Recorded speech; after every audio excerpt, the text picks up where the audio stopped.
14 minutos pasan de las 10 de la mañana en toda la República Argentina. Juan José Bailo, diputado provincial, ex intendente y además tuvo a su cargo la cartera de Agricultura y Ganadería de la Nación durante la gestión o el último tramo de la gestión de Alberto Fernández. ¿Cómo andás, Juanjo? ¿Todo bien? Bien, bien. Buen día para vos, Sebastián, y para la audiencia. Bueno, además sos alguien que ha estado vinculado al sector toda tu vida. No, conocés el campo de toda la vida. Sí, no, de toda la vida. Bueno, a la industria familiar, digamos, 10, 12 años, pero al campo toda la vida. Hoy pasábamos al aire algún testimonio de algunos productores. Lo que uno ve, así como abuelo de pájaro, es que hay enojo con lo que pasó con la medida del gobierno, esto de retenciones cero por unos días. Había mucho optimismo, uno leía redes sociales, fotos de productores arriba de la cosechadora diciendo por primera vez en mi vida salgo sin que el Estado me manotee la guita. 3 días después están muy calientes. ¿Sentís que es un boomerang lo que le pasó al gobierno, que se le volvió en contra? Veremos la evaluación política. Sí, yo creo, en principio ha generado un fuerte enojo entre los productores. ¿Por qué? Porque los productores se sienten estafados, fueron usados. Lo usaron de excusa cuando lo que pergeñaron y lo que diseñaron y el objetivo era otro, no era beneficiar el ingreso del productor por tonelada vendida. El objetivo principal era conseguir, es decir, el fin de semana pasado habían cerrado la semana vendiendo 1.100 millones de dólares en 3 días, tenían que abrir el lunes los mercados, se habían desplomado los bonos, cuando se desploman los bonos se va al diablo el riesgo país, no podían abrir en ese contexto de debilidad económica, con lo cual habrán llamado a los exportadores, a estos grupos, le habrán, no me conta esto, pero me imagino que debe haber sido así, les habrán pedido que liquiden, ellos les habrán llevado una propuesta, nosotros liquidaríamos tanto bajo determinadas condiciones. ¿Vos decís que Cargill no se enteró por el tuit de Adorni? Olvídate, para nada, pero además ahora te voy a dar algunos elementos para que veas que la medida no estuvo pensada ni siquiera estuvo pensada para los productores, estaba pensada para la industria. ¿Por qué? Son varias cuestiones. Completar 7.000 millones de dólares en 3 días, únicamente la industria tiene esa capacidad administrativa y logística de hacerlo. Los productores o tienen el cereal entregado a la cerealera, que por ahí es más fácil porque dan la orden de vender, pero la cerealera hasta que vende, hasta que realiza, tarda mínimamente entre 24 y 48 horas. Pero mucho cereal, mucho poroto de soja, están los silos de los productores o están los silos bolsa. Hasta que vos lo cargás en el camión, hasta que hacés la logística, que conseguís el camión, que conseguís el extractor de grano, o lo cargas desde el silo y lo llevas a la cerealera, te lleva 24 o 48 horas, porque además los productores tienen el día ocupado de trabajo, digamos, se tienen que hacer un lugar para hacer esto. Por eso también se habla de 3 días de registros, no de liquidación, porque el proceso es más lento. Claro, pero el programa contempla que donde vos registres ya accedías a la rebaja de retenciones, a una mejora en tu poder de compra del 26%, que por otro lado nunca fue trasladada a los productores, siempre se queda, tenía que valer 500.000 pesos la soja, 500, 505, y un día nomás estuvo en 500 y los otros estuvo en 475, con lo cual ya ahí se quedaban con un diferencial estos exportadores. Ahora, antes que me sigas, déjame así, voy entendiendo yo y gente que no conoce tanto del tema. El productor, ponele que le vendió hace 2 meses a las cerealeras. Le vendió con otras condiciones totalmente distintas a las de hoy. De hecho, las retenciones estaban al 33. Te interrumpo un segundo. Vos tenés 2 situaciones. Vos le podés entregar a la cerealera, pero no necesariamente le vendés. Vos le decís, bueno, te entrego el cereal y después cuando yo decida, como productor, te digo, bueno, me gusta este precio, te lo vendo. La cerealera, mientras tanto, te cobra alguna pequeña comisión por, digamos, tenértelo, o por acondicionamiento, creo que se llama el rubro de la liquidación. O lo tenés en tu campo, lo cargas y lo entregás. Entonces, tenerlo a la cerealera no necesariamente significa que lo hayas vendido. Lo podés haber vendido hace 1 mes, 2, antes de julio, la soja estaba algo más de 300.000 pesos. Es decir, puede entrar soja que la cerealera compraron a 300 y ahora se hicieron dólares, entregan esa soja, la cerealera la compra, la estoquea, la cerealera agroexportadora, ¿no? con el perdón de la palabra, no Berardo Urdinarrain, digamos, Sí. la agro, porque la grande. Sí. Las 4 o 5 que se llevaron el 80% de la liquidación. Exactamente. O sea, son empresarios que tuvieron ganancias gracias a la medida del gobierno en torno a los 350 millones de dólares en 72 horas. 1.500 millones de dólares. Sí, pero digo, Ajá. ponele, yo veía el caso de una exportadora que liquidó el 19% del cupo y se llevó 330 millones de dólares que no se hubiese llevado la semana pasada. Entre 5 se llevaron el 80%. Para seguir con la idea, puede haber comprado, como acá hay algo que no te obligaba el programa, que era demostrar la compra de soja. Vos podías tener soja de antes o podés tener soja futuro. Entonces, compraste soja a 300.000 pesos, hiciste una declaración de embarque, una DJB, que se llama Declaración Jurada de Venta al Exterior, que es el acto administrativo que da por conformada la exportación, y en este caso no te preguntan dónde sale la soja, vos podés completar ese acto administrativo, ese compromiso de exportación, con soja comprada a 300.000 pesos. Y hoy te dieron 500.000 pesos. Por lo cual la ganancia es más que el 26%. Porque, bueno, la soja, como el dinero fungible, uno no sabe de dónde viene, los porotos son todos iguales. Pero a ver, eso es... porque yo una parte es porque subió el commodity, otra es porque el gobierno y una parte... ¿Te bajó las retenciones? Porque te bajó las retenciones. Fundamentalmente porque te bajó las retenciones. Y además, sí, y compraste y aguantaste, no exportaste. Sí. Tenés capacidad y espalda financiera para retener. Por eso, cuando dicen muchas veces que liquiden los productores, que retienen, que esto, primero el productor puede retener y liquidar. Eso es una frase muy peronista o kirchnerista. Y equivocada, ya te digo. El productor puede retener. Especuladores, tienen los hilos bolsa. Ahora, y liquidar cuando se le antoje, digamos, la plata de él. Yo me pongo del lado del productor y te digo, pero escúchame, ¿cómo no querés que especule si el gobierno anterior tenía el dólar soja? Si me baja a cero las retenciones, obvio que especulo. Pero además, tengo la obligación de especular.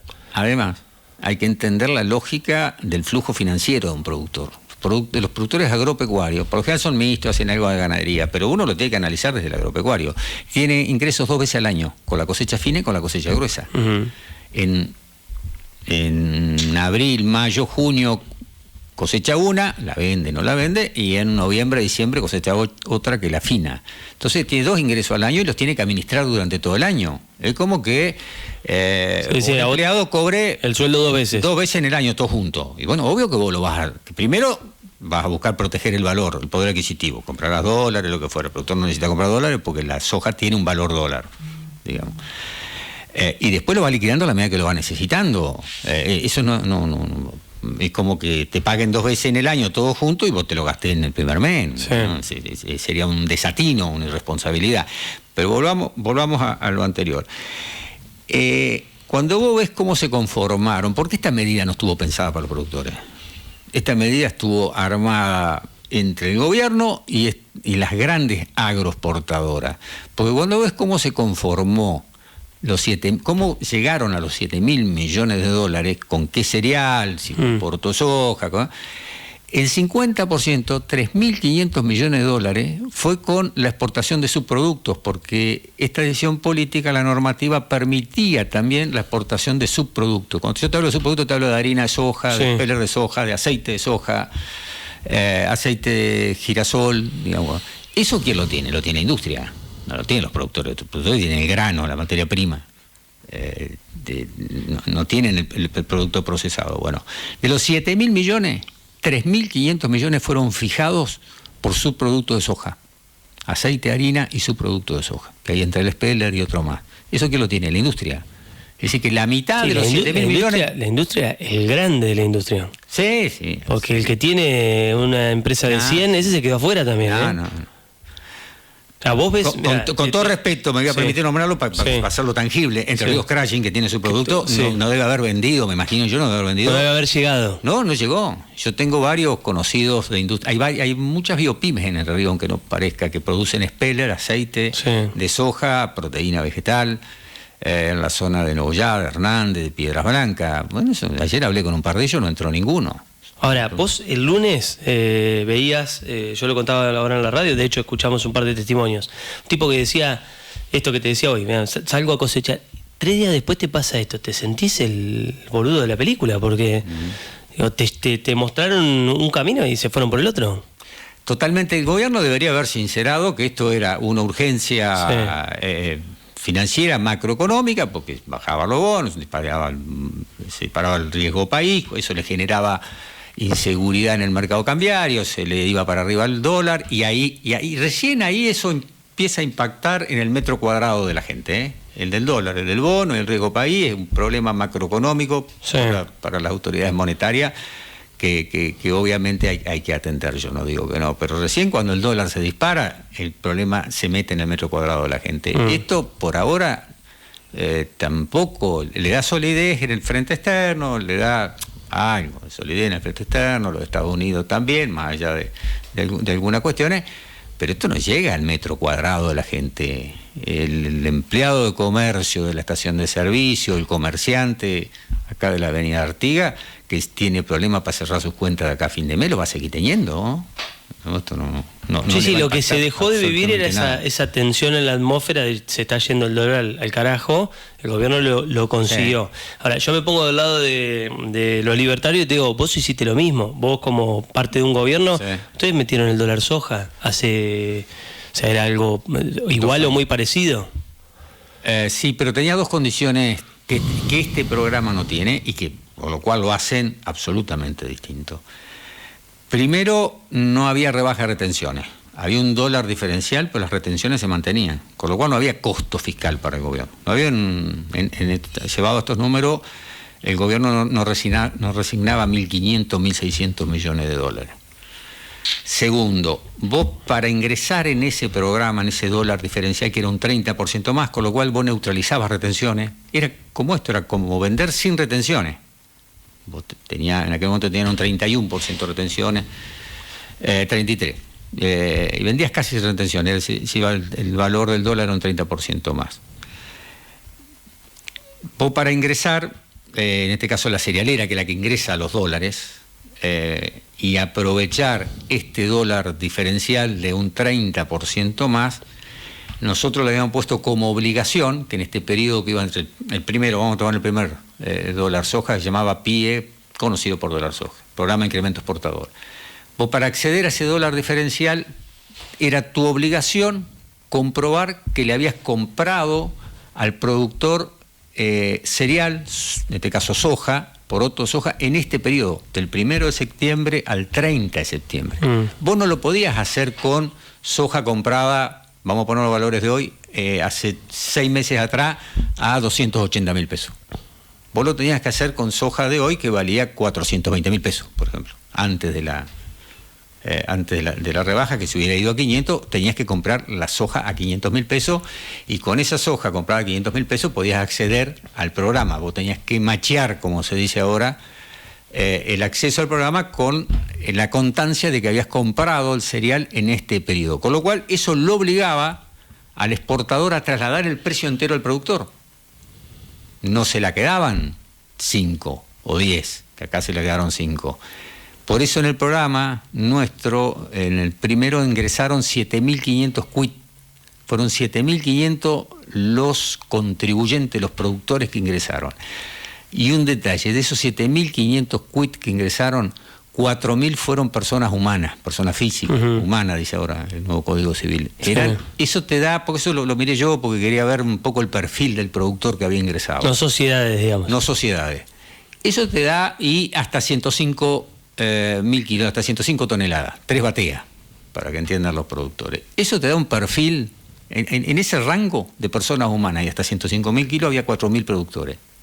Capaz que ese productor tenía un millón de kilos, o tenía 1.000 toneladas en vez de 105, y vendió nada más que 105. Pero personas, vos podías decir que personas humanas de hasta 105.000 kilos, que eran 3 camiones, es un productor mediano, pequeño o mediano. Bueno, entraron 4.000, y 3.500 fueron ya con mayor volumen, personas jurídicas, empresas. Con lo cual hubo una democratización en el acceso importante. Y además hubo un programa que se llamó Plan Soja, que era un programa de compensación a productores. Pues ¿cuál es la queja? Que acá se escuchó también enseguida. Yo ya vendí. Ya vendí porque soy chiquito, no puedo aguantar, no tengo espalda, y este beneficio lo agarran como siempre los grandes. Bueno, listo, armamos un programa nosotros, en el cual le dijimos, bueno, aquellos productores, como está toda la información en el CISA, los productores saben de qué hablo, que en aquel momento lo tenía la FIP, que vos me demostrés que habías sembrado hasta 100 hectáreas de maíz y hasta 400 de soja, y que ya la habías vendido, o no habías accedido al programa, al beneficio del programa, el gobierno te compensaba. Y nosotros llegamos a 4.800 productores, en un promedio, yo no recuerdo mal, pero en algún momento le dábamos hasta, que habría que multiplicarlo por 4 hoy más o menos, le dábamos hasta 1.600.000 pesos por productor. Depende, porque era hasta 100 hectáreas de maíz, 200 de soja, 300 de soja, 400. Había distintas estratificaciones de acuerdo al volumen. Es decir, que nosotros, para acceder al beneficio de un 30% más, vos tenías que comprarle al productor. Esto que están reclamando muchos legisladores y analistas, pues está la ley Martínez-Raimonda, que se llama, que es una ley que obliga al exportador a verificar y a dejar constancia de que el cereal lo compró en el momento de acceder al beneficio. Que vos no podés tomar una situación de dominancia, digamos, y un lucro excesivo por tu situación dominante. Digamos, ¿esto qué hace? Protege al productor. Digamos, si vos accedés a una rebaja de retenciones, es porque ahora le compraste también al productor con esa rebaja de retenciones. Porque la retención es un tema medio técnico y espero poder ser didáctico. La retención la paga el exportador. El sujeto, digamos, sobre el cual está impuesto es el exportador. De derecho, digamos. Pero de hecho, la paga el productor. Porque ¿qué hace el exportador? Se la descuenta al productor. Entonces, de hecho, la paga el productor. Ahora, el que la ingresa al fisco es el exportador. Por eso hay una ley que protege al productor, la ley Martínez-Raimonda, que dice que si vos vas a vender soja o un cereal que tiene retenciones a una alícuota menor por cuestiones del mercado, por cuestiones políticas, esa soja que vas a vender a una alícuota menor, en este caso cero, sin alícuota, tenés la obligación de comprarla a un precio de alícuota cero al productor. Yo no sé cómo habrán redactado la norma ahora. No sé cómo la habrán redactado. Pero eso es...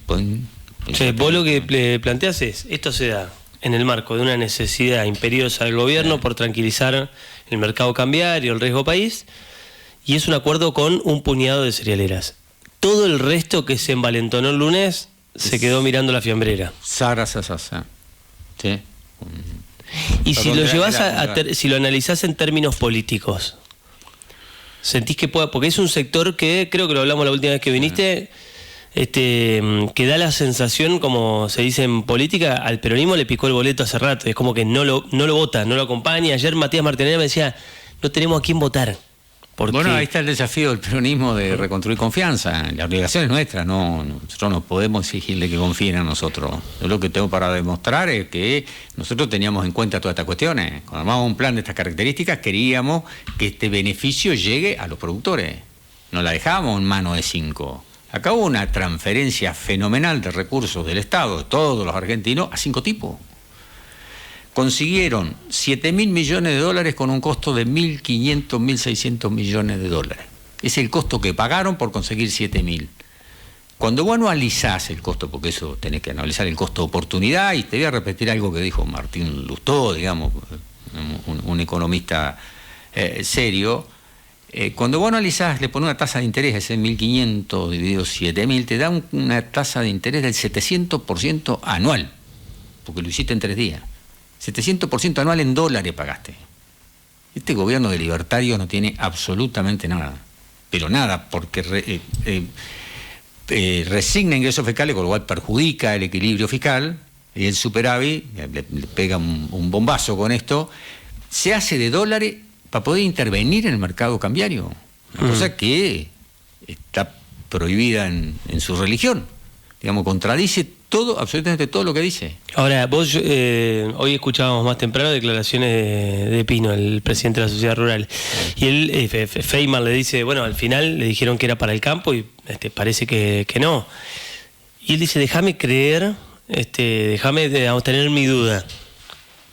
¿Vos pensás que el sector, si se puede hablar como una cuestión homogénea, cómo ve lo que pasó? Yo creo, por lo que yo hablé con algunos productores ya a la tarde, estaban muy enojados. Ve que los usaron. Los usaron de excusa y en alguna medida los estafaron. Dijeron, esto es un beneficio para el productor. Y por lo que yo te digo, hasta por cómo se conformaron los 7.000 millones de dólares, que el 50% se conformaron con productos que no tienen los productores, sino con productos que tiene la industria, hasta el tiempo material de 72 horas, únicamente las cerealeras agroexportadoras tienen la logística y la capacidad administrativa para conformar 7.000 millones de dólares en 72 horas. Y hubo un remanente que faltaba, que creo que era de 3.000 y algo millones en las últimas 4 horas del día miércoles, que eso... Permitíme dudar de cómo se conformó. Viste que está el rumor de que hay una orden de los Estados Unidos porque la medida afectó a un grupo de sojeros norteamericanos que son votantes de Trump y que, yo te estoy bancando los 20.000 millones de dólares del Tesoro y vos me haces esto, bájalo. No tengo duda. Yo no sé si es así o no, pero vos lo que planteás es, no habían llegado al cupo, pero le dijeron, bajen esto y lo bajaron. Y le dijeron, y para mí sí, yo creo que sí, no tengo un elemento... Ahora, puede ser que desde los Estados... Puede ser, no, sí puede ser. Puede ser, tranquilamente. Pero que de los Estados Unidos te digan, apretá el botón y cerrá esto, y al toque fue Caputo, apretó el botón y cerró el programa. No, lo que es peor, antes de cerrarlo, deslizó la información a los operadores agroexportadores, dijo, muchachos, completen porque tengo que cerrarlo. No, pues si es así, además traicionó a Estados Unidos. Y vendió información. Si es así, vamos a dejarlo bien claro. Si es así. No, pues yo lo planteaba hoy temprano. Estados Unidos, en términos tuyos, y filtró, no digo que vendió, pero que filtró información privilegiada. Vos lo que decís es, si de los 7.000 palos vos tenías liquidados 4.000 o 3.500 hasta el miércoles a la tarde y en 3-4 horas liquidaste la otra mitad.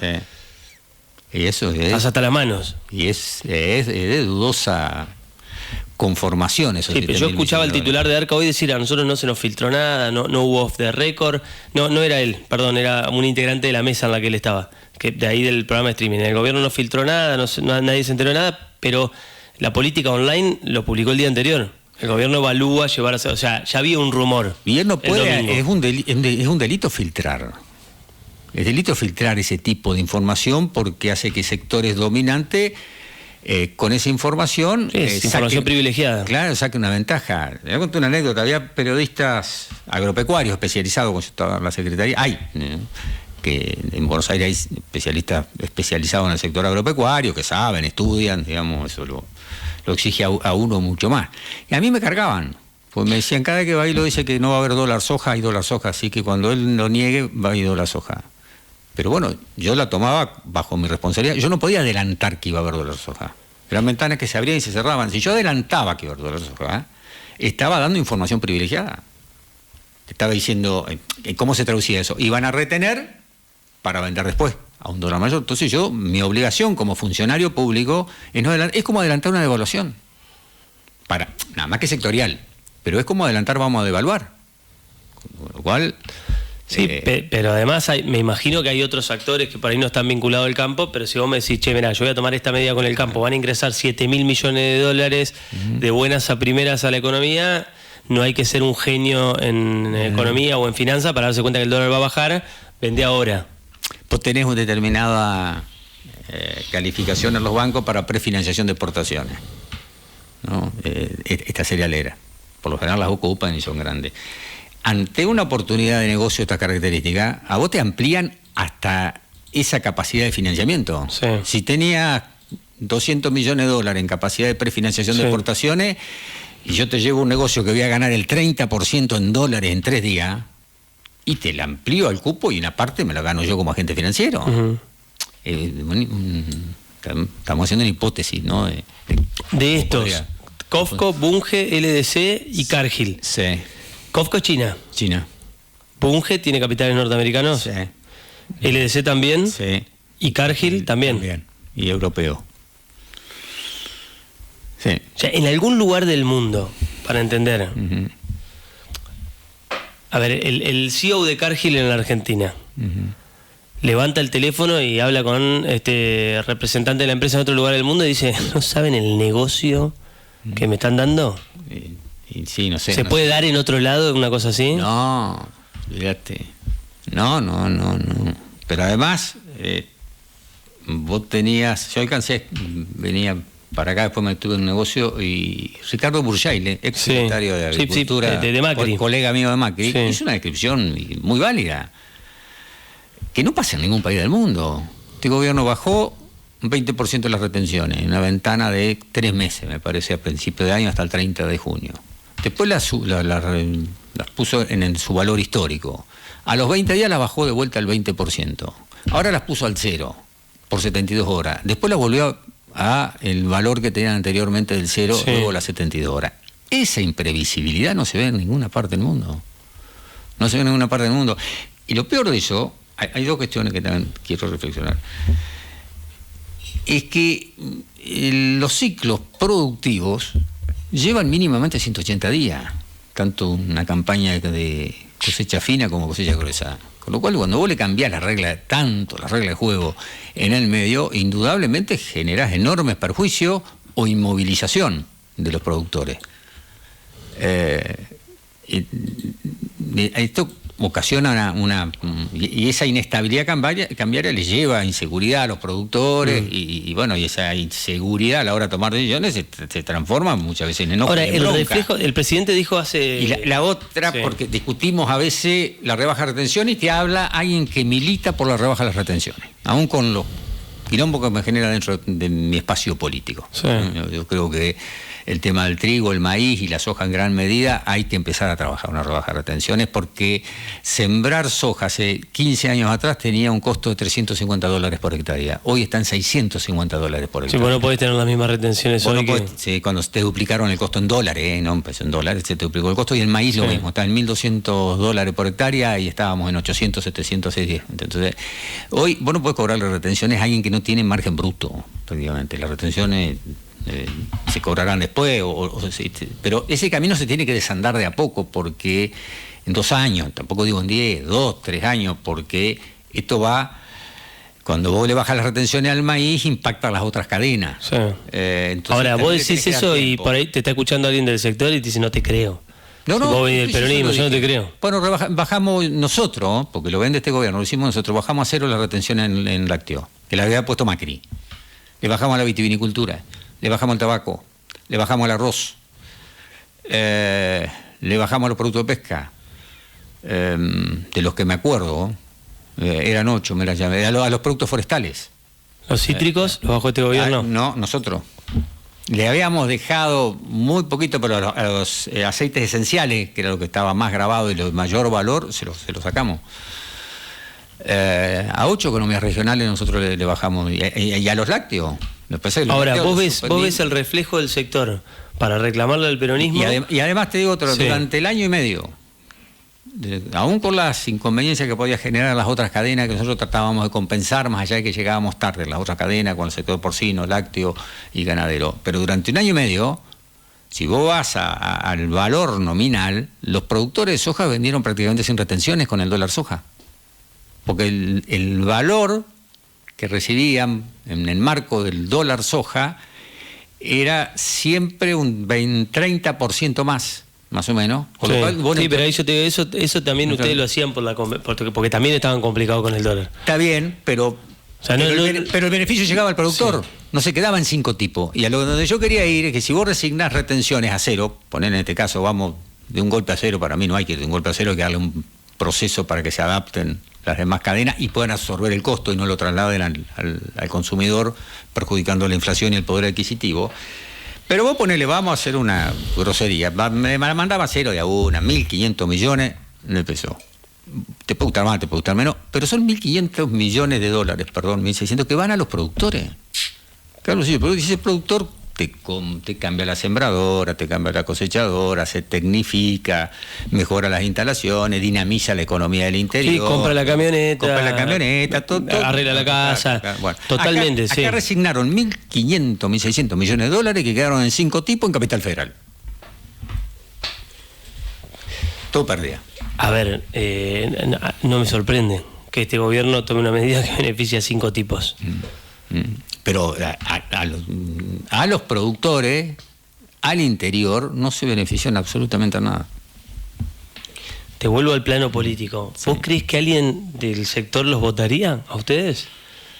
Digo, pues da la sensación de que lo máximo que pueden hacer, que como pasó en Provincia de Buenos Aires, que no fueron a votar. El peronismo ganó en sectores totalmente atravesados por el campo y ganó el peronismo después de 20 años. Soy muy respetuoso del voto de la gente, ¿viste? Y me cuesta interpretar en el sector agropecuario y en todos los sectores. No tengo la capacidad para interpretar, puedo interpretar los contextos. Porque los análisis de intención de voto está bueno que lo hagan ustedes, que la responsabilidad, usted, en todo caso un comunicador, es analizar y evaluar. La mía no es esa, tratar de transformar la realidad. Yo tengo mayor responsabilidad de la que tenés vos. ¿No? Sí. Yo no puedo ser un comentarista de la política. Tengo que ser algo, podemos comentar la política, pero tengo que ser algo más que comentarista de la política. Ustedes no es obligación de ustedes. Yo creo que yo lo que veo ahí es la posibilidad de reconstruir confianza con el sector, hablándole claramente que con aciertos y con errores nosotros los teníamos en agenda. Nosotros llegamos a más de 22.000 productores en un año y medio. Cuando vos me decís nosotros, ¿quién es? Porque yo te diría, bueno, mirá que Cristina decía que era un yuyito de la soja y eran los piqueteros de la abundancia. Digo, en los últimos años pasó eso también en la Argentina. Esas definiciones yo no las comparto. Y esto te estoy hablando del año y medio que estuve yo al frente de la Secretaría, obviamente que quien tomaba decisiones en este sentido, a quien yo le llevaba la propuesta y él me la validaba, era Sergio Massa. Pero llegamos al CBU. El que tomaba las decisiones era Massa. Yo le llevaba la propuesta, sí. Massa no tiene por qué ser conoce de producción, sí, mucho más lo que yo me imaginaba. Y habla con todos los sectores productivos. Tiene muy buen diálogo con todos. Y de todas las escalas. Alberto Pintado, ¿no?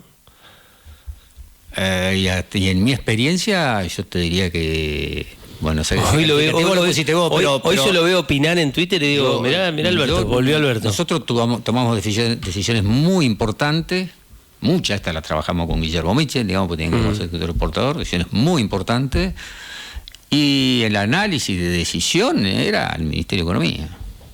Era Sergio Massa. Yo jamás le llevé una propuesta a Sergio Massa que Sergio me dijo, acá que lo tengo que consultar con el presidente, como debería ser, ¿eh?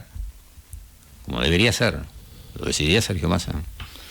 Ya hace último año y medio, ¿no? Que si no hubiéramos llegado, sí, si no hubiera llegado Sergio, ¿vos me decís 30 ahí? De julio, Sí. El 30 de agosto, el gobierno, nuestro gobierno se hubiera terminado, no hubiéramos ido antes, hay que decirlo, por ineptitud propia, y eso no le podemos echar la culpa a nadie.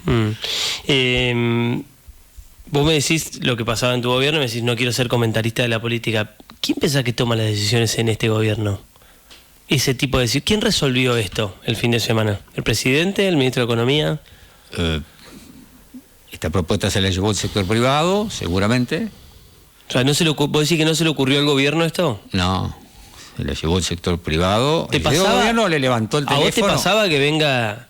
Sí, te pasa permanentemente, te quieren infiltrar, sí. Te quieren me da un término de Macri, que dice que este gobierno es fácilmente infiltrable. Una definición que pasó por alto, o pasamos por alto en aquel momento y hoy cobra otro valor, ¿no? Es categórica. Es un gobierno fácilmente infiltrable. Solo a Macri se le puede ocurrir una definición de ese tipo. Pero no simpatizo con Macri, pero habla de quien conoce cómo se maneja el poder. Sí. ¿No? La vio. Este gobierno no tiene funcionarios que conozcan los sectores y que no conozcan la administración pública, que tienen la obligación de cuidar los fondos públicos de todo. Entonces le llevan propuestas del sector privado, no analiza las externalidades, es decir, las consecuencias positivas y negativas que puede tener una medida de esta característica. Acá se envalentonó con los 7.000 millones de dólares y estoy pensando en buenos términos. Para mí, yo creo que acá hubo una voracidad empresarial. ¿En buenos términos de quién? ¿De Caputo? Del gobierno. Yo creo que acá lo que hubo es una voracidad empresarial que tampoco los defenestro. Yo no tengo trabajado en la actividad privada y siempre he criticado la voracidad empresarial. Creo que tiene que haber una rentabilidad lógica, razonable, pero no una cuestión de acumulación, de lucro y de rentabilidad, porque me parece que eso genera una sociedad más desigual. Vos me hablabas recién de no tener obligaciones. Un empresario no tiene ningún tipo de obligación claro de decir, che, me parece que esto es mucho lo que nos están dando. Para mí se pasaron de recontrabambo. Bueno, por eso, mirá, el gobierno nos da mucho más de lo que nos debería dar. Bueno, llamemos a los productores pequeños para compensarlo. No va a pasar. No va a pasar. No va a pasar, pues ya está consumado esto. No va a pasar. Yo creo que acá el gobierno, en su necesidad y urgencia de abrir el lunes los mercados con una señal de fortaleza cambiaria,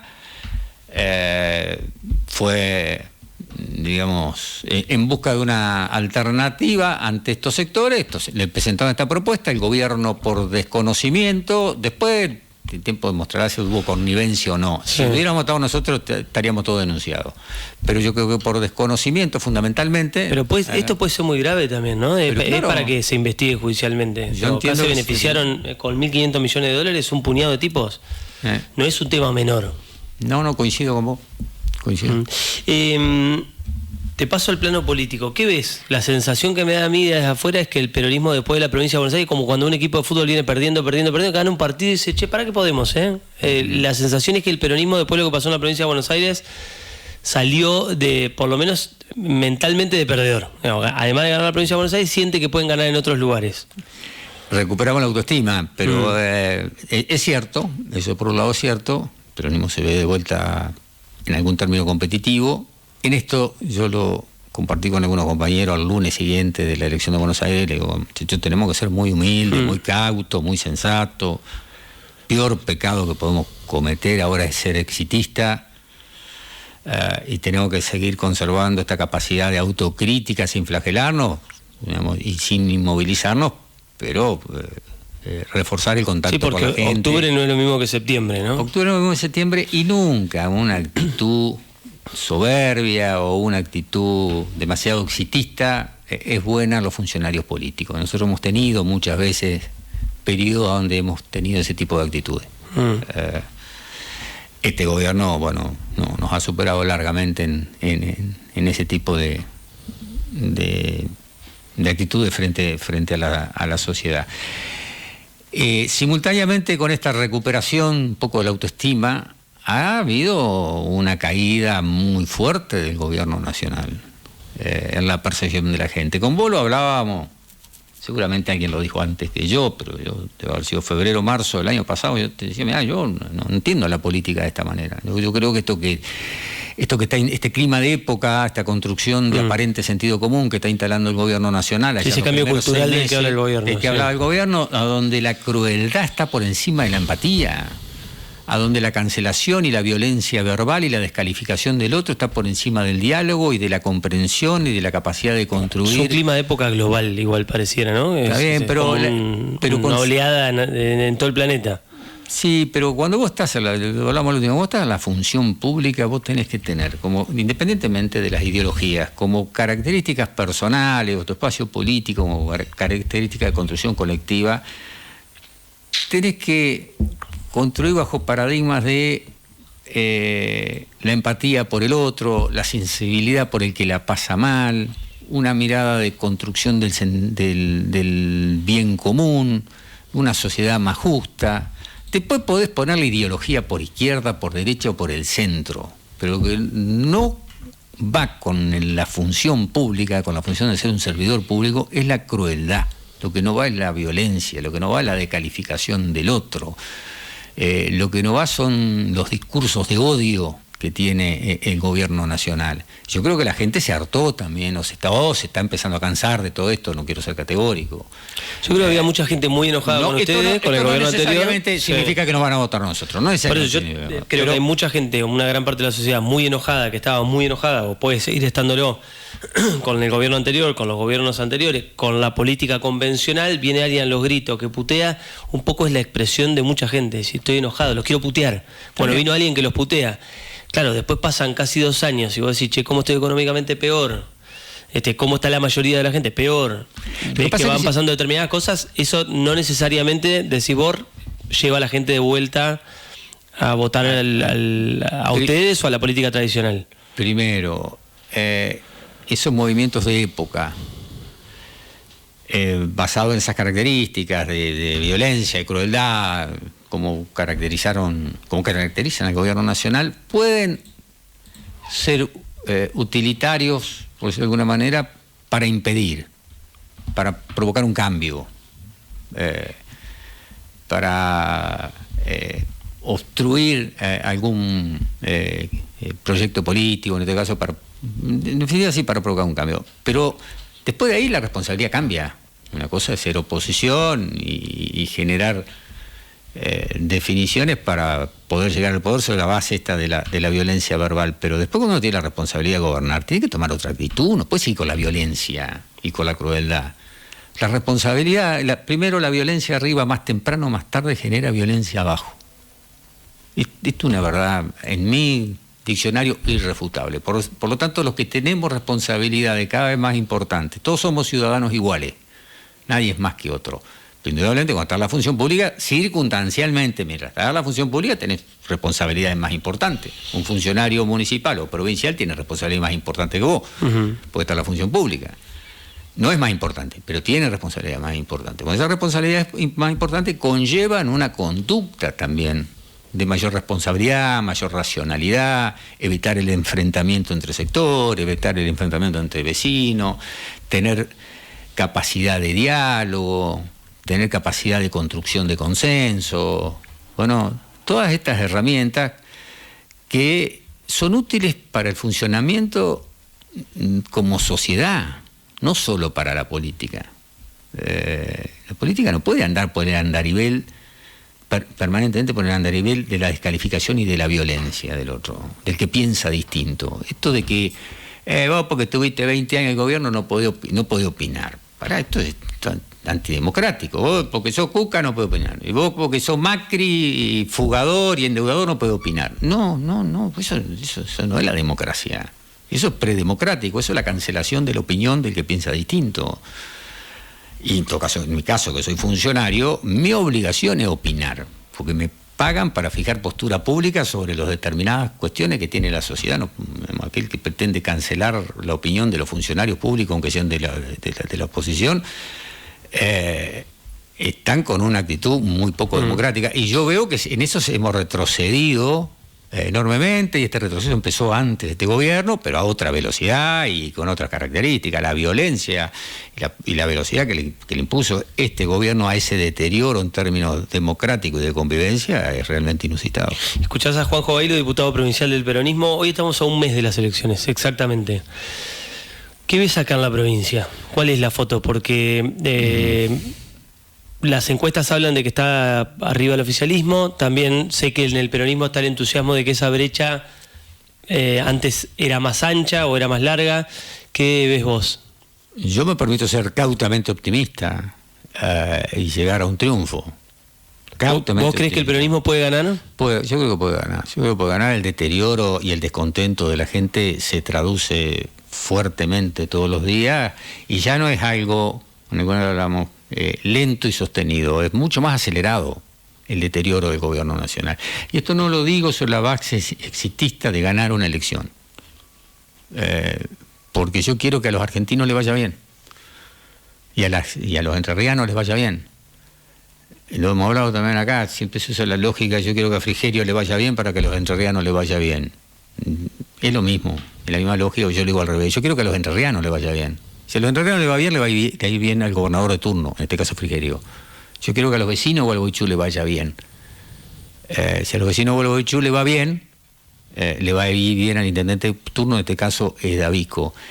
Es muy mediocre y también es de mala persona aspirar a recuperar el poder o hacer una alternativa electoral sobre la base de que se destruya la sociedad y que a la gente le vaya cada vez peor. Entonces, porque a la gente le va cada vez peor, yo tengo más posibilidad de que me voten. No, eso es de una mediocridad que no se corresponde con la responsabilidad de querer una sociedad mejor. ¿Y qué pensás? Vos decís, soy cautamente optimista. Por este deterioro que está teniendo el gobierno nacional y porque Frigerio ha establecido una estrategia electoral en alianza con el gobierno nacional, una alianza meramente electoral. Porque acá Frigerio, De Ángeles tuvo un sincericidio con vos, que le provocó varios dolores de cabeza, ¿no? Y llamamos, si no vamos con la libertad avanza, salimos tercero. Sí. Entonces, esto también la gente lo ve. Esto también es de alguna manera subestimar la capacidad de discernir del elector. Hicieron una sociedad nada más que por una conveniencia electoral. No, a la gente proponele un proyecto de provincia. ¿Para qué querés ser legislador? ¿Para qué querés ir al Congreso de la Nación? ¿Para defender los intereses de los entrerrianos o para defender los intereses de Milei? Que en este caso desconoce el federalismo, le quitó los fondos a la provincia, quitó la obra pública, quitó la obra de infraestructura, las rutas están detonadas, no se construye una sola vivienda. Sí, el otro día yo entrevisté a Manuel Troncoso. Es inviable, permiso, se va. Es inviable el destino de las provincias, dentro de eso obviamente Entre Ríos, bajo este modelo de construcción de país que lleva adelante el gobierno nacional. Este gobierno no es republicano porque no respeta la división de poderes. El Congreso sanciona una ley, la de discapacidad, la veta, es una herramienta institucional vetarla, eso no es descalificativo, pero el Congreso rechaza el veto y el gobierno dice no la voy a aplicar. Digamos, no respeta ni siquiera la división de poderes. No es republicano y tampoco federal, porque a las provincias las vació de fondos que son de las provincias. No me vengan con el tema discrecional. Son de las provincias. Sí, es plata que le corresponde a los gobernadores. Exacto. Ahora, el otro día lo entrevistaba a Manuel Troncoso, ministro de Gobierno de la provincia, hombre muy importante en la estructura del armado Rogelio Frigerio, y él me decía, ojo que lo que se vota en octubre es nacional. Acá lo que se plebiscita no es la gestión de Frigerio como gobernador, sino el papel de Milei y el rumbo económico con el que nosotros acordamos en varios puntos y en otros no, me decía él. Viéndolo por ese lado, ¿no? Vos pensás, bueno, si la discusión es nacional, ¿cómo se mete un gobernador ahí? Digamos, ¿le quedaba margen para otra cosa que no ir en yo le decía a Frigerio y a Troncoso lo que tienen que hacer. Yo opino lo que yo hubiera ido con mi propio espacio político, preservando la identidad y virtudes, fortalezas y debilidad que tengo. Las elecciones se ganan y se pierden y no hay que dramatizar. Nosotros en el 2009 perdimos la elección legislativa por paliza y en el 2011 las ganamos por amplísima mayoría. Decime, el lamentable fallecimiento de Néstor y la situación los ayudó. ¿Cuánto nos ayudó? 10 puntos. Yo gané casi por 25 puntos. El gobierno nacional se ganó por 40, Uribarri fue electo por 45 puntos. Perdimos la legislativa del 17 y ganamos la presidencial del 19. La de 2013 también, ¿no? No, 2013 se ganó. Se perdió por poquito en la ciudad de Gualeguaychú, se ganó en Entre Ríos y se ganó en el departamento. Perdimos por 300 votos la ciudad de Gualeguaychú y ganamos en el 2015. Entonces yo hubiera preservado mi identidad y mi espacio que yo tengo. ¿Por qué voy a atar mi suerte política a la suerte de Milei? Por tener una derrota legislativa en las elecciones de intermedia. Si estoy en el gobierno y tengo todos los días la posibilidad de revertir esa caída y de generar una mejor gestión. Y ser nuevamente una alternativa electoral. Yo, en mi opinión, acá sí estoy haciendo analista político, respeto la decisión de Frigerio, hagan lo que quieran, no tengo por qué meterme, pero yo hubiera ido solo. Y esta reflexión de Manuel Troncoso, de nacionalizar... Es una elección nacional. Es una elección nacional, pero sacarse encima... Acá déjame ser un poquito honestamente pícaro, digamos, no con maldad. La gestión de Frigerio... para mí es mediocre. No tiene mala imagen el gobernador en la provincia. Ahí voy. Pero es mejor que la de Milei. Es mejor que la de Milei. Si yo fuera Troncoso, la provincializaría porque con Frigerio me va a ir mejor que con Milei. ¿La ciudad? ¿Cómo la ves? Ahora estamos justo en medio de un conflicto sindical, pero en general, ¿qué mirada tenés? Y la veo con la prestación de servicios básicos del municipio, creo que los están prestando bien, digamos, en la obligación mínima que tiene un municipio, que no es poca cosa, agua, recolección de residuos, alumbrado, mantenimiento de espacios verdes y públicos. Creo que están haciendo las cosas aceptablemente bien. Lo que veo es un deterioro, que es un problema que venía de antes y también lo tuve yo, de las calles, pero aún mucho más profundo, mucho más progresivo. El deterioro de las calles de tierra de Gualeguaychú es realmente preocupante. La gente que vive en los barrios pobres desarman los autos o los servicios de remis porque es realmente catastrófico. No hay obra pública, no hay nada de obra pública, vos podés decir que bueno... Sí, ni acá ni en ningún municipio. No, está bien, pero el problema es que el intendente apoya ese modelo. ¿Les queda margen para otra cosa? Yo creo que sí, se puede, lo cortés no quita lo valiente. Creo que se puede marcar la inconveniencia o la inviabilidad del desarrollo de las economías locales, de las ciudades locales, de los gobiernos locales, con la ausencia de la inversión pública del gobierno nacional. Está bien, me decían, porque esto lo dice el gobierno municipal, y yo puedo estar de acuerdo, que tienen que decir de Buenos Aires qué obra hacer en Gualeguaychú. Eso lo decidimos los intendentes. Porque tampoco era así. Porque vos llevabas la propuesta de la obra. Sí, lo que se discute es, bueno, cambiemos el esquema. Cambiar el esquema, no hay ningún problema. Y seguramente será más eficiente. Los municipios son más eficientes administrando porque están en cercanía con la gente, tienen más a la sociedad más cerca controlándolo, que cuando se ejecutan fondos de los gobiernos nacionales. Bueno, pero mandarle la plata al intendente para que haga la obra. Le quitaste la obra y no le mandas la plata, por lo cual el deterioro es aún mayor.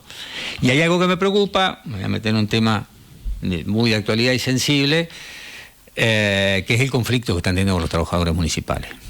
E independientemente que esto, no por el conflicto en sí, no lo quiero encapsular ahí, creo que va más allá, me parece que el proceder del Departamento Ejecutivo Municipal, en este caso el intendente a través de las redes, no se corresponde con la responsabilidad que tiene un intendente.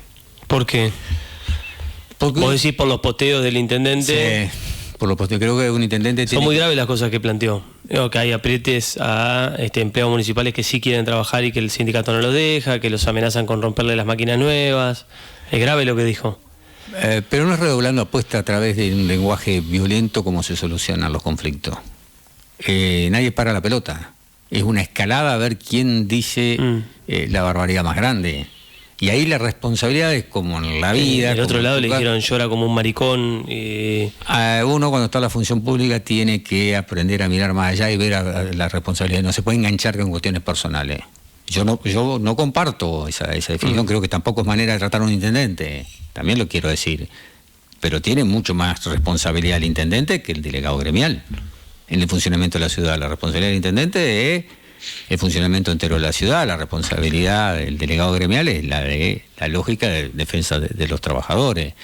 Pero creo que un conflicto de esta característica, un intendente tiene que saber mirar más allá y ser el responsable de llevar adelante las condiciones para el diálogo. Y las condiciones para el diálogo se generan a través de un respeto hacia el otro. Yo no te puedo maltratar a vos, tratarte con adjetivos descalificativos y después convocarte al diálogo. Es un sinsentido eso.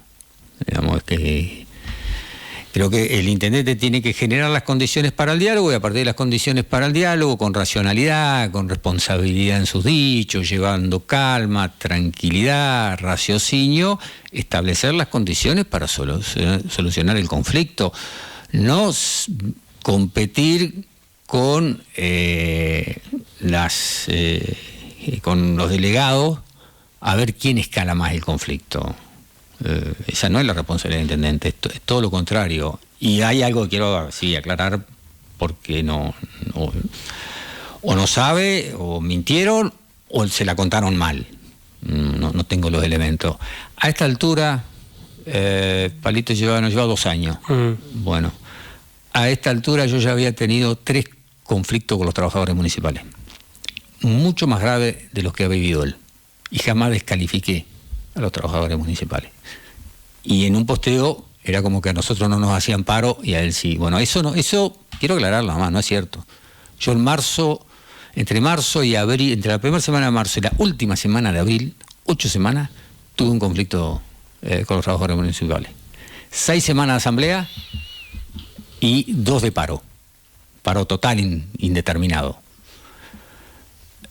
Y que se solucionó porque yo fui a charlar personalmente con ellos. Me hicieron una carpa frente a la municipalidad, me hicieron otra carpa frente al ingreso de obra pública y se desarmó en base al diálogo. Yo me fui un domingo a la mañana a charlar con ellos. Y a partir de ahí lo empezamos a desarticular. Hasta ahora la sensación es que el conflicto va hacia arriba. Bueno, ¿Cómo? De la misma manera que la violencia de arriba, como te decía hoy, genera violencia abajo, Sí. más temprano o más tarde, cuando los conflictos escalan, tienen mucho más para perder. Vamos a hablar dejemos al lado la responsabilidad un ratito, Sí, las convicciones, vamos a ponernos la conveniencia En política. términos de control de daño, vos decís, es más urgente que lo haga el municipio por el municipio que lo que puede perder Alberto Mendoza como delegado de ATE o el No sindicato. tengo ninguna duda, tiene mucho más para perder la gestión municipal en una escalada de conflicto que el sector municipal que tiene conflicto, porque más temprano o más tarde la gente te dice: a ver, intendente, lo votamos para solucionar los conflictos, lo votamos para administrar la ciudad, lo votamos para dar servicio, lo votamos. Si usted tiene un conflicto ahí, bueno, soluciónelo. Me pasó con un conflicto con higiene urbana. La primera semana tuve todo el respaldo de la gente. A la segunda semana, cuando la bolsita de basura empieza a largar líquido adentro del domicilio de la gente se empieza a enojar. Te dice: a ver, intendente, solucióneme este conflicto con los recolectores de higiene urbana. Nosotros lo votamos para que nos junta la revolución de residuos. ¿Cómo lo va a solucionar? No sé. Y es su responsabilidad, por algo nadie te obliga a ser intendente, vos te proponés. Entonces, en una escalada del conflicto, quien tiene más para perder, porque además, más temprano o más tarde, obra pública no es un servicio sensible de todos los días. No es recolección de residuos, no es agua potable, no es el alumbrado público. Por ahí, se puede dilatar un poco más en el tiempo. Que en apariencia no refleja daño inmediato. En apariencia, el mantenimiento de calles, el recurrimiento de los desagües pluviales, el mantenimiento de la ciudad también se ve fuertemente resentido por la paralización de la Dirección de Obra Pública. Entonces, no será tan inmediato, pero el daño está. Entonces, quien tiene que tener una mirada superadora, de dejar de lado algunos egos y entender que la responsabilidad es mayor, es la figura del intendente. No andar. El intendente lo que plantea es que hay una política cuasi extorsiva y en pleno momento electoral decir: che, acá el sindicato que tiene vinculaciones políticas con la oposición me paran obras públicas, no me dejan inaugurar la planta asfáltica, amenazan a los compañeros. Digo, es heavy lo que se está diciendo, fuerte lo que se está diciendo. A mí me fueron a mi casa los municipales. Y yo tenía chicos de entre 12 y 3 años, 4 chicos. Me hicieron una marcha frente a mi casa. Me tiraron petardos y cohetes adentro de la casa municipal. Me hicieron una carpa frente a la municipalidad, como te decía, y otra ahí. Y tuve innumerables agravios. Jamás contesté ninguno. Porque entendía que mi rol no era ese. Jamás contesté ninguno. Tampoco está bien naturalizar eso, ¿no? No, pero la responsabilidad de uno, en todo caso, después nos sentamos y después subsanamos todo eso. Tuve un paro fuerte allá, después, antes había tenido algunos conflictos más sectoriales como tuve un paro fuerte, transversal, donde me pararon todos los servicios. Después a partir recompusimos la relación. Antes de que te vayas, ¿cómo está hoy el peronismo acá? ¿Cómo están con Piaggio? Ayer estuvo José Luis Alfaro acá. Ajá. Valoró el punto de partida de la gestión de Martín. Él dijo: bueno, nosotros veníamos de una ciudad que tenía muchos aspectos positivos y funcionarios que conocían y empleados municipales que conocían el Estado. Y yo le recordé que en algunos pasajes de la gestión Piaggio a veces uno me pasaba a mí como periodista, escuchaba funcionarios municipales hablar de la gestión anterior como que era de otro color político, como bueno, nosotros teníamos las calles en tal estado, y él me reconoció como un error por ahí el desgaste de la pelea con vos o con la gestión anterior. Yo no tuve desgaste con Martín, sí hubo un distanciamiento prudente, primero entendiendo que él tenía que asumir como corresponde, no fue ningún acto de generosidad de mi parte, corresponde, la gente lo eligió a él, yo obviamente me corrí rápidamente, era él quien se tenía que instalar y tener la centralidad política y la autoridad política que tiene que tener un intendente. Eso por alguno puede haber sido visto como un distanciamiento en términos personales, pero era la responsabilidad de él y también la responsabilidad mía. Por ahí hay algunos funcionarios de segunda línea que quizá hicieron otra lectura o capaz alentaron algunas cuestiones de distanciamiento y nadie le supo poner un límite a eso, o no tuvimos la gestualidad, Martín y yo, de decir, mire, acá no hay una pelea. Puede haber diferencias metodológicas, pero en el fondo la ciudad que queríamos era la misma, una ciudad que sea igualitaria en términos de acceso a la educación, al trabajo, que no haya ciudadanos de primera y ciudadanos de segunda, la recuperación de los espacios verdes. Martín pudo avanzar más que yo la recuperación de los espacios verdes, pero yo partí de varios escalones más abajo también. Cuando yo asumí, vos ni siquiera vivías acá, Seba, pero no tenés por qué acordarte de esto, pero la vereda de la Costanera, cuando llovía, se llenaba de agua al medio. La vereda de la Costanera, que yo la hice después de articulado, de adoquín articulado, había un caño cloacal que pasaba por ahí, que no había tenido la consolidación debida cuando hizo la obra, entonces después se hundió, al medio estaba en B corta, algunos con más edad se deben acordar. Estaba hundida al medio, toda la vereda de la Costanera, todo el tiro. Llovía, nosotros teníamos que mandar funcionarios municipales con escurridores, con lampazos a sacar el agua de ahí porque quedaba estancada, y hasta por un problema de salud no teníamos que permitirlo. Veníamos a la crisis de 2001, digamos, yo estaba en el 2007, todavía había resabios de todo eso, porque tampoco quiero caer sobre Daniel Irigoyen, que hizo una muy buena gestión. Pero, a ver, es cierto, a mí no me gusta la autorreferencia, yo no me voy a autoevaluar, no corresponde. Lo único que le tengo temor en la vida, en la función pública, es a tener actitudes soberbias, así que no me voy a autocalificar. Pero en todo caso eso lo hará la gente. Pero que hubo una continuidad y que ahí es donde empezaba lo que yo te había contado. Tenemos la misma mirada con Martín de la ciudad que queremos. Uno tenía unas características. Hoy uno tiene unas características de trabajo y el otro ¿Fluye tiene la otra. relación? Sí. Uno tiene unas características de trabajo y otro tiene otra, pero está bien. Hablaría muy mal de él y de mí que seamos exactamente iguales. Todos tenemos matices. Lo importante es coincidir en el fondo. Después, ¿cómo llegamos? Bueno, cada uno usa distintas y determinadas herramientas y el otro no, y eso no lo hace a uno mejor que el otro. Es decir, ahora hay elecciones, en estas están todos juntos. Yo creo que el peronismo tiene que estar todo junto. El peronismo tiene que estar todo junto para ofrecerse como alternativa a que este ajuste impiadoso de Milei siga avanzando. Pues yo no tengo duda de que va a seguir avanzando el ajuste. Y que el equilibrio fiscal hay que conservarlo, y que la inflación hay que trabajar para que se baje, y que se baja. Ahora, hay distintos caminos. No es la única de la manera en que lo plantea Milei. Este gobierno lleva... Ya perdí la cuenta, pero con estos 7.000 millones de dólares creo que lleva 70.000 millones de dólares. Nos critican a nosotros por dólar soja. En la misma extensión de tiempo, este gobierno le entraron 70.000 millones de dólares más que a nosotros. 70.000 millones de dólares más que a nosotros. Y te lo cuento, 31.000 por el blanqueo. A nosotros nos faltaron 19.000, ahí ya va 50.000, nos faltaron 19.000 de la sequía. El Fondo Monetario les dio 14.000 millones y ahora le dieron 7.000 más. Bueno, ninguno de esos lo tuvimos nosotros. En un año y medio. Nosotros, que hubiera sido el otro gobierno si nosotros hubiéramos tenido ese ingreso de dólares. Quizás no lo hubiéramos hecho de esta manera. Esto que hicimos, los 7.000 millones de dólares, no lo hubiéramos hecho ni loco, digamos, pero por las razones que fuera, por distintas. Entonces, los contextos también influyen en los desempeños de los gobiernos. Este gobierno no logra estabilidad cambiaria y ha tenido se ha esfumado 70.000 millones de dólares en base fundamentalmente al mayor endeudamiento. Juanjo, gracias por venir. Gracias a vos. Juan José Bailo, diputado provincial, ex intendente de la ciudad, pasó por la mañana ahora o nunca, 18 de las 11 en todo el país hasta el mediodía del programa. En Gualeguaychú, ahora cero. La radio que te mantiene informado.